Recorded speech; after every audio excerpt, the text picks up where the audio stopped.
Important. ఈ 8, 9 తేదీల్లో ఈ రోజున ప్రపంచం మొత్తం కూడా మరి భారతదేశం ప్రపంచం మొత్తం కూడా తెలంగాణ రాష్ట్రం వైపు చూస్తుంది. మరి తెలంగాణ సర్కార్ ఏదైతే ఉందో మన సీఎం రేవంత్ రెడ్డి ఆధ్వర్యంలో ఈ గ్లోబల్ సమ్మిట్ జరుగుతుంది.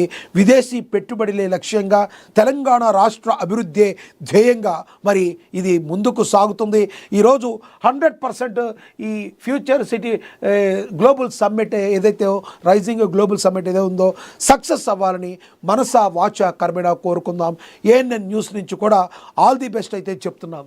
ఇక నేడు తెలంగాణ రైజింగ్ గ్లోబల్ సమ్మిట్ 2047 ప్రారంభం కానుంది. ప్రతిష్టాత్మకంగా భావిస్తున్న సీఎం రేవంత్ రెడ్డి సదస్సుకు అంతర్జాతీయ జాతీయ దిగ్గజాలు విచ్చేస్తున్నారు. దావోస్ పెట్టుబడుల సదస్సును మరిపెంపించేలా ప్లాన్ చేస్తున్నారు.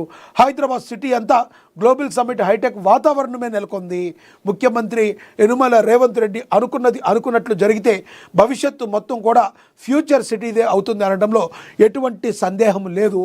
ఇక పరిపాలనలోనే కాకుండా తెలంగాణ ముఖ్యంగా హైదరాబాద్ అభివృద్ధిలో తన ముద్ర ఉండాలని రేవంత్ తహతహలాడుతున్నారు.